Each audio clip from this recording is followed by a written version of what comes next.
이 2030들은 있는 그대로를 봐요. 부도가 주입을 시킨다고 해서 그대로 다른 것도 아니고 자기들 눈에 비친 걸 있는 그대로 보는 이 사람들이에요.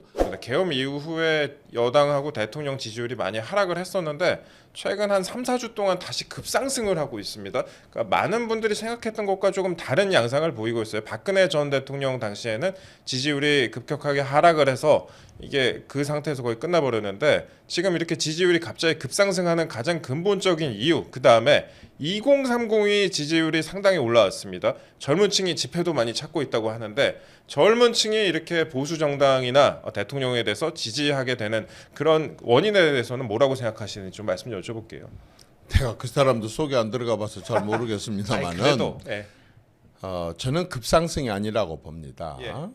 정상을 되찾고 있다고 봅니다. 왜냐하면은 계엄을 했을 때 대통령이 분명히 의도와 목적이 있었다 그 말입니다. 예. 그 의도와 목적을 대통령께서 12월 12일 담화를 통해서 발표를 했습니다. 그러니까 그 전에는 계엄하자마자 저 사람들은 이것을 내란이라고 몰아갔거든요. 네. 그런데 쭉 지켜보면서 근데 이게 왜 내란이야?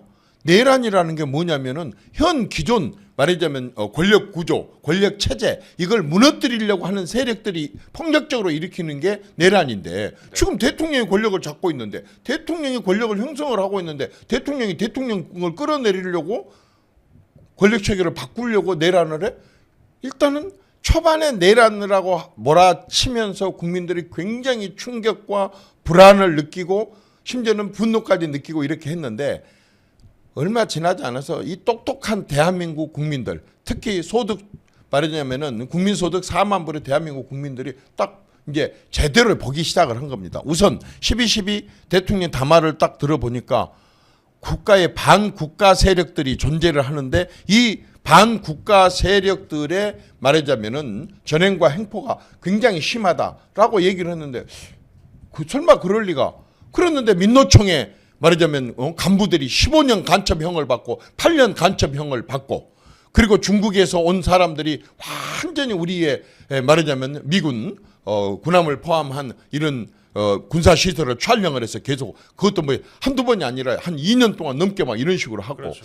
그걸 가만히 생각해 보니까 맞아. 그런데 그런 간첩들이랑 이런 사람들 잡으라고 안보 정보를 수집하고 했던 국정원을 완전 헛개비를 만들어 놓고 심지어는 간첩 수사권조차도 전문가들인 국정원에서 뺏어다가 검찰한테 준 게 아니라 경찰한테로 넘겨버리고 이런 것들을 대통령이 얘기를 하면서 국민들이 뭔가가 있는데? 라는 생각을 하고 그 다음에 하도 부정선거 부정투표 눈에 보이지 않으니까 뭔지는 몰랐지만은 갈수록 이상한 통계가 나오는데 대통령이 저 정도로 들미길 때에는 그래도 뭔가가 의심스러운 게 있어서 저랬을 거 아니냐. 더더구나 국정원에서 말하자면은 거기에 선관위에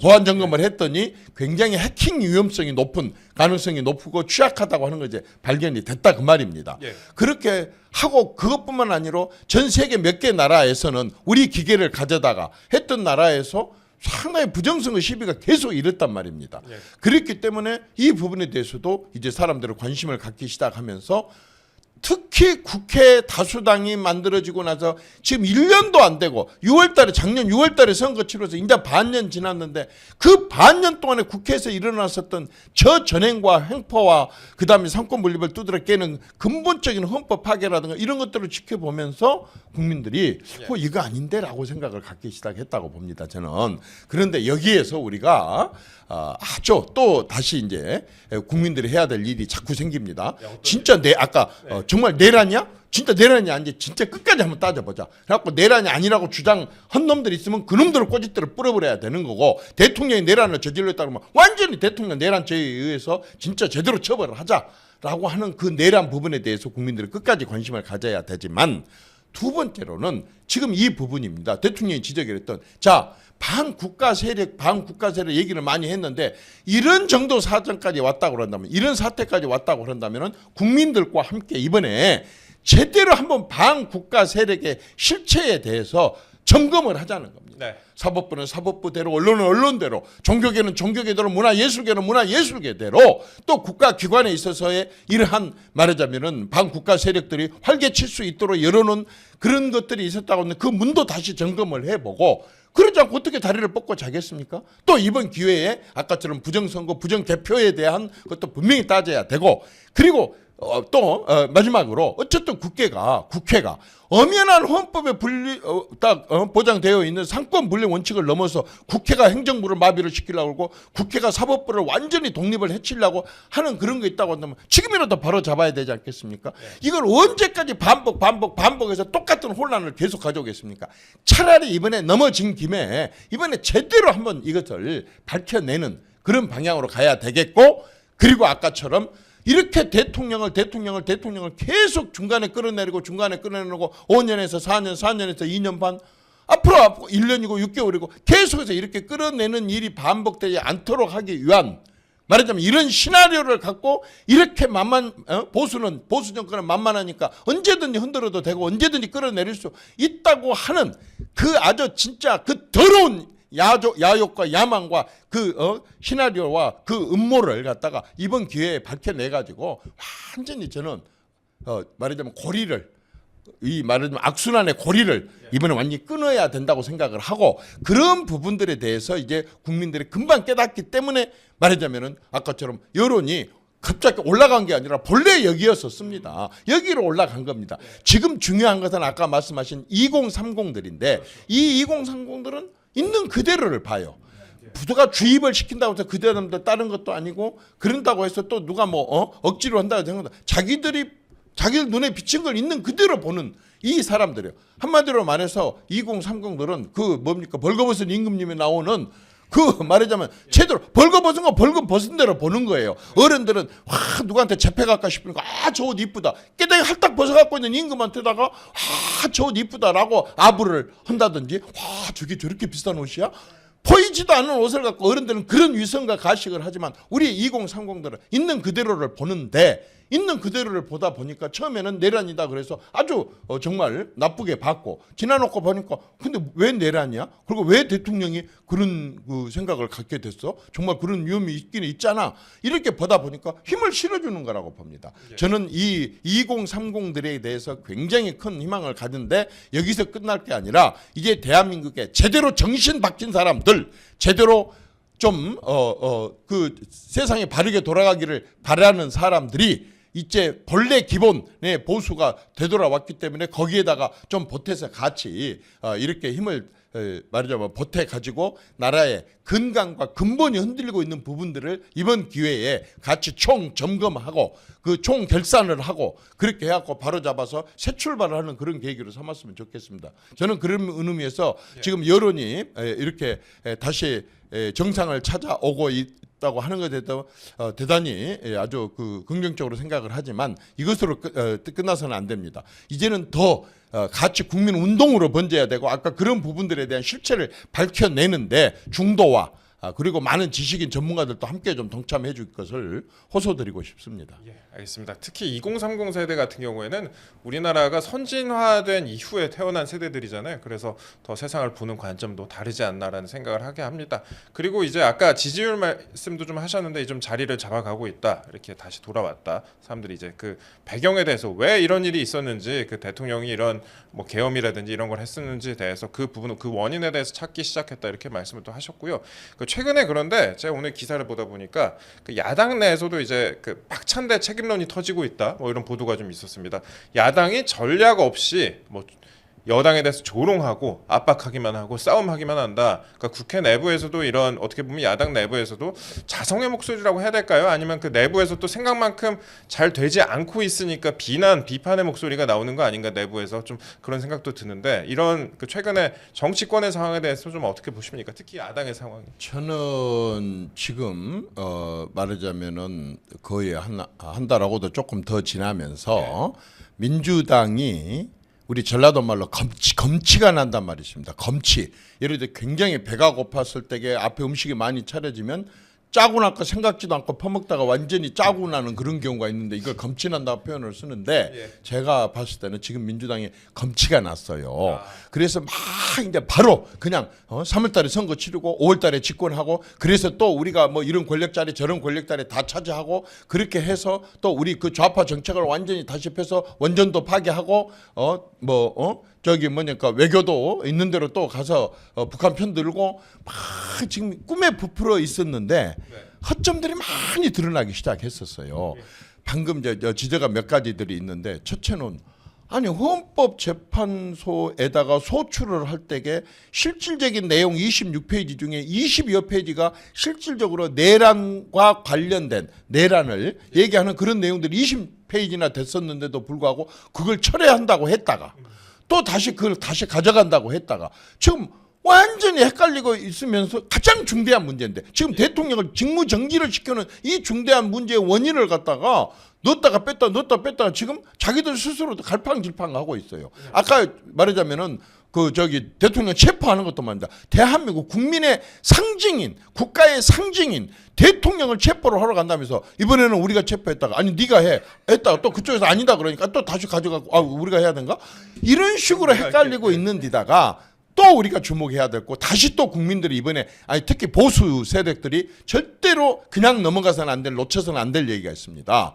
국회가 저는 누구라고 얘기하지 않겠습니다. 국회가 대통령의 판결을 이미 했습니다. 뭐라고 했습니까? 사형이라고 얘기했습니다.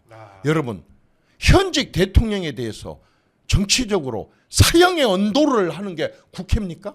이게 국회의 역할입니까? 그리고 현직 대통령한테 사형이라는 얘기를 국회에서 이렇게 언도를 할 수 있는 것입니까? 국회가 사법부입니까? 조사를 하나라도 했습니까? 지금 뭐 하나 증거 하나라도 제대로 잡은 게 있습니까? 그런데 국회에 굉장히 책임 있는 국회의원이 대통령 사형이라고 판결을 내렸습니다. 보수가 추천을 하고 국민이 뽑아낸 대통령에 대해서 사형이라는 얘기를 국회에서 공식적으로 썼습니다. 회의에서 공식 회의 석상에서 썼습니다. 이 부분에 대해서 그냥 넘어가시겠습니까? 제가 봤을 때는 보수가 이 부분에 대해서는요 집에 있는 사람들까지 다 들고 일어나야 됩니다. 사형이란 말을 이렇게 함부로 써도 되는 겁니까? 현직 대통령한테 아니 야당이라고 했어 진보라고 그래서 좌편향이라고 해서 보수 쪽의 대통령한테 사형이다? 조사 하나도 이루어지지 않았는데 사형이다?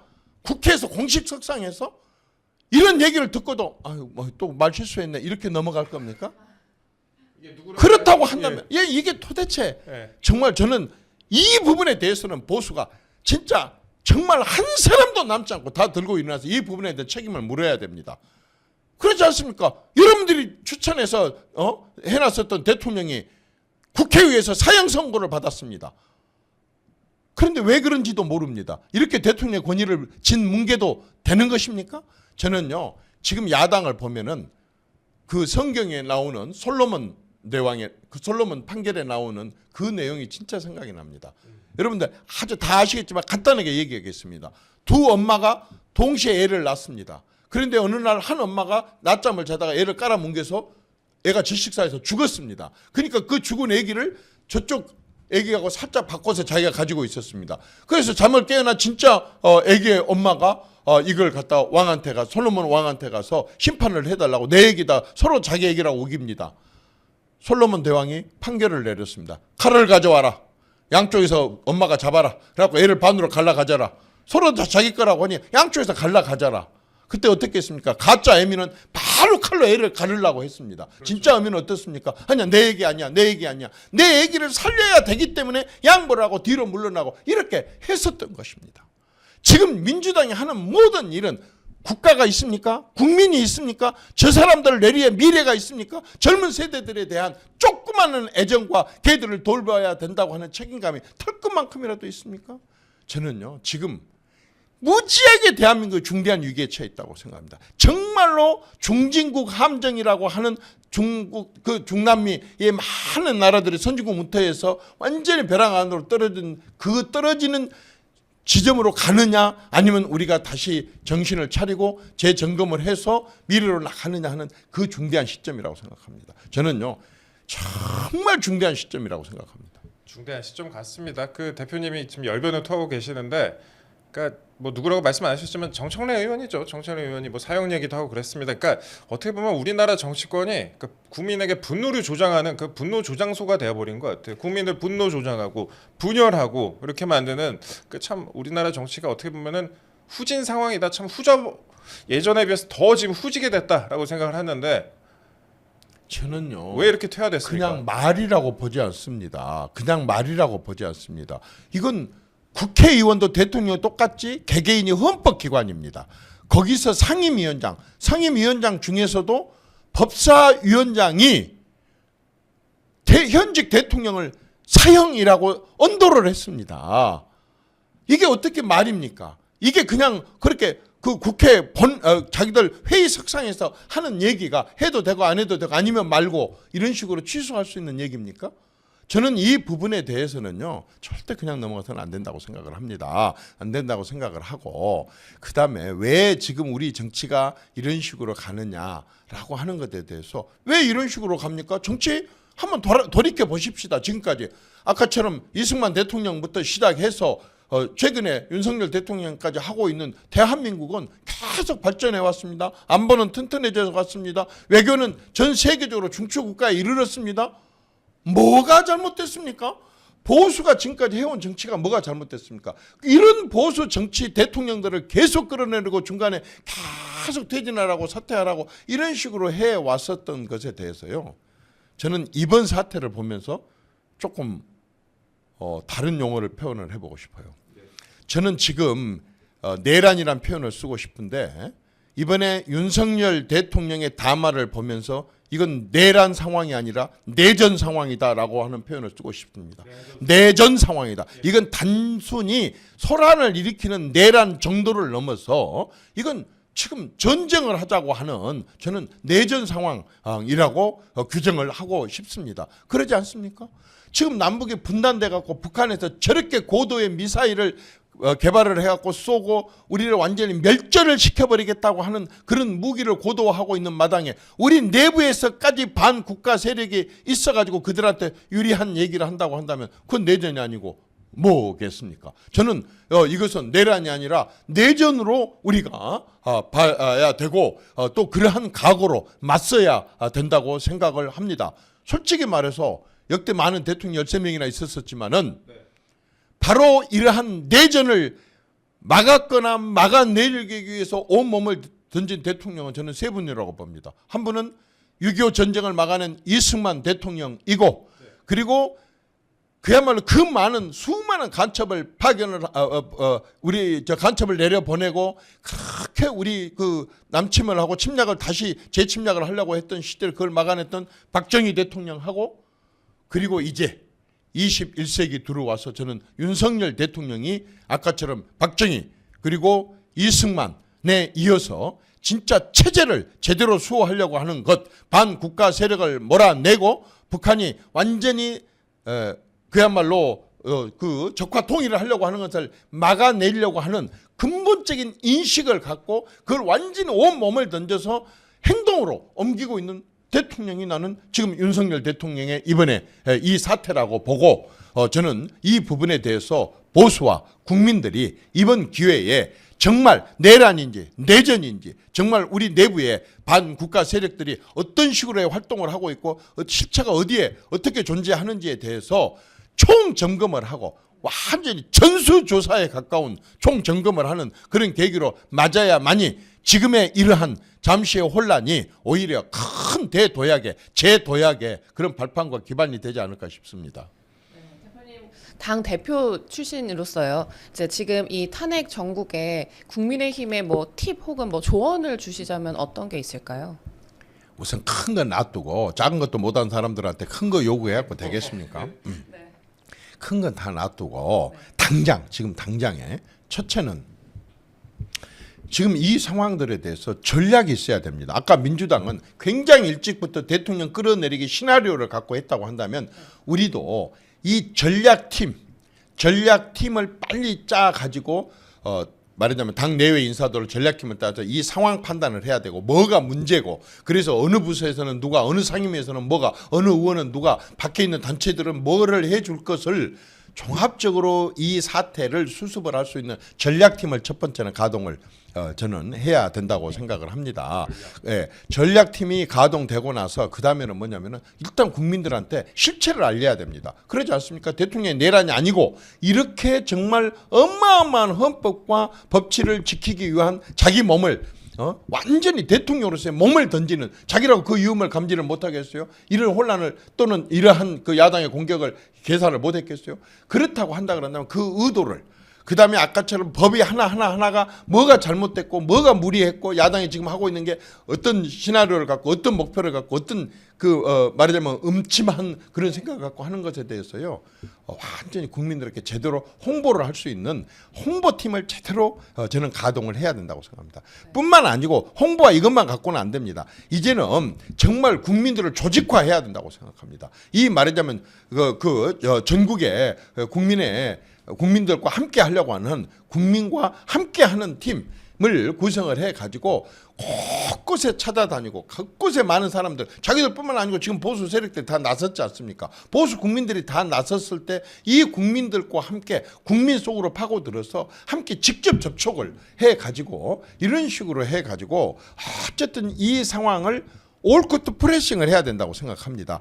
당대표 혼자서 원내대표 혼자서 의원총회나 뭐 의견 묻지도 않고 개헌하자 뭐 하자 톡톡 기자회견이나 하고 자기 언론에 신문에 한 줄씩 나온 것으로 만족하려고 해서는 안 된다 그 말입니다. 107명이면 107명 108명의 국회의원들을 풀 가동을 해야 되고 지금 민주당 내에서도 정말 우려스럽게 염려스럽게 생각하고 말을 못하고 입 다물고 있는 그런 사람이 있다면 접촉해서 설득도 하고 그 밖에 다른 소수 정당도 설득을 하고 그래서 함께 갈 생각을 해야 된다 그 말입니다. 그리고 국민들과 함께 갈 생각을 하고 2030과 함께 갈 생각을 해야 되고 특히 어마어마한 전문가 세력들과 어마어마한 말하자면은 지식인들 이 사람들이 직접 나서서 글도 쓰고 유튜브에도 나오고 이 사람들이 어느 좌석에서든 이 민주당의 근본적인 저런 체제를 부정하려고 하는 저런 문제점들에 대해서 얘기를 해야 된다고 생각을 합니다. 그것을 가동하는 게 누구냐? 그게 바로 당이에요.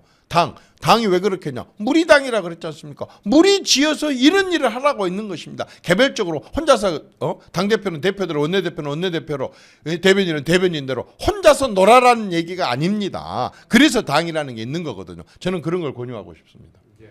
이 말씀 꼭 새겨들었으면 좋겠다는 생각을 하고 있습니다. 전략하고 홍보 말씀하셨고 국민과의 접촉, 예. 직접 접촉, 국민과의 대면 직접 접촉입니다. 접촉을 말씀하셨고 다 옳은 얘기고요. 꼭 좀 그렇게 됐으면 좋겠고 제가 이 말씀도 좀 질문 드리고 싶어요. 곧 트럼프 당선인이 미국에서 이제 대통령으로 취임을 합니다. 곧 이제 열흘밖에 안 남았는데 지금 트럼프 당선인 주변 뭐 핵심 인사들이 이번 우리나라 그 탄핵 정국에 대해서 입장도 내고 있고 굉장히 관심 있게 보고 있는 것 같습니다. 그리고 야당에 대해서 약간 비판적인 시각도 좀 있는 것 같아요. 우리나라 야당에 대해서 비판적인 시각도 있는 것 같은데 그 한미 동맹이 앞으로도 유지되기 위해서 또 우리나라가 미국과의 좀 좋은 관계를 유지하기 위해서 보수 정당이 앞으로 나아가야 할 방안 그리고 앞으로의 그 이런 탄핵 국면에서 미국과의 또 관계는 어떤 식으로 유지를 해야 될지 그런 부분에 대해서 좀 생각하신 부분이 있으실까요? 한 열흘 남았겠네요. 예. 이제 트럼프 대통령이 취임을 하고 나면 상당한 변화들이 한반도의 정책에도 변화들이 있을 겁니다. 엄청난 변화가 있겠죠. 예. 있겠는데 지금 그 말 많던 트럼프가 요즘에 조용하게 입을 다물고 네. 이렇게 한 걸 보면 뭔가를 많이 준비하고 있는 것 같습니다. 그러나 트럼프든 바이든이든 상관없이 일단 우리 입장에서는 한미 관계입니다. 네. 그런데 지금 미국에서 바라본 그다음에 윤석열 대통령이 그동안에 해왔었던 정책은 미국과 아주 좋은 말하자면 우방으로서의 그런 관계를 돈독히 하는 그런 체제를 유지를 해왔기 때문에 아마 트럼프도 그런 부분에 있어서는 바이든의 한미 정책을 그대로 받지 않을까 싶습니다. 예를 들자면은 어쨌든 북한이 저런 식으로 자유민주주의 체제, 일본하고 한국을 포함한 자유민주주의 체제 국가들을 갖다가 굉장히 위협을 하고 있고 사실 또 중국 문제도 간단치 않고 이렇게 하기 때문에 지금 어느 때보다도 인도 태평양 지역에서의 미국과 그리고 한국과 일본의 안보 부분에 있어서나 경제 부분에 있어서나 첨단 산업 부분에 있어서나 각종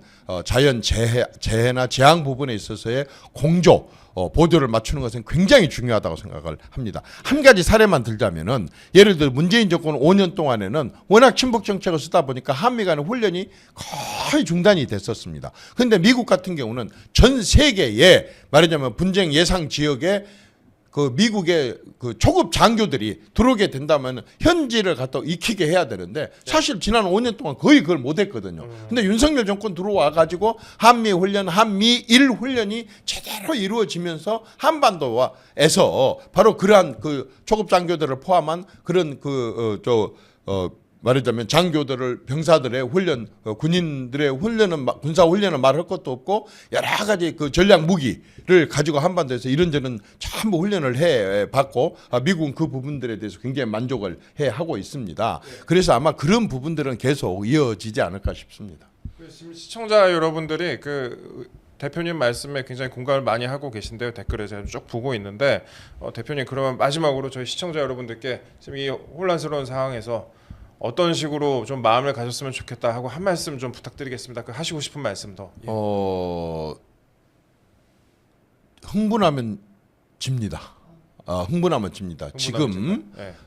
초창기에 민주당이 들떠서 흥분해 가지고 지금 여러 가지 실수가 나오는데 어차피 장기전으로 가야 됩니다. 그리고 이번에 장기전은 그냥 전쟁 끝이 아닙니다. 완전히 근간과 근본을 갈아 엎는 것입니다. 예. 이제는 보수가 대통령입니다. 보수 여러분 한 분 한 분이 대통령이고 한 분 한 분이 그야말로 나라 지킴입니다. 우리 영화 아시지 않습니까? 라이언 일병 구하기. 지금요 윤석열을 구하자는 것이 아닙니다. 이렇게 반국가 세력들이 나라를 흔들고 저렇게 입법부에서 국정을 마비시키고 사법부의 독립을 해쳐가지고 말하자면 국가의 소멸에 이르기까지 갈 정도로 그냥 막대게 저렇게 굴고 있는 상태 속에서는 보수가 이제는 윤석열을 구하자가 아니라 대한민국을 구하자, 대한민국 체제를 구하자, 그리고 대한민국 국민 스스로가 우리 스스로를 구하자. 일병 하나를 구하기 위해서 우군, 우리 편, 우리 아군 하나를 구하기 위해서 얼마나 많은 예산과 얼마나 많은 인력과 얼마나 많은 무기가 투입됐다고 하는 걸 여러분 영화로 보셨지 않습니까? 그것은요 라이언 한 사람 구하는 것이 아닙니다. 그게 바로 전 세계 자유를 지키기 위해서는 우리는 이렇게 한다. 전 세계 민주화 인권을 지키기 위해서는 이렇게 한다. 우리는 항상 하나다. 우리는 동지다. 우리는 함께 간다. 그래서 누구도 우리를 넘보지 못하게 할 것이다. 라고 하는 것을 보여주는 거거든요. 지금 우리가 바로 라이언 일병 구하기에 나서야 될 때입니다. 대한민국 체제를 구하기에 나서고 대한민국 국민을 스스로 구하기에 나서는 것. 그렇게 하기 위해서도 우리가 윤석열을 지켜내야 됩니다.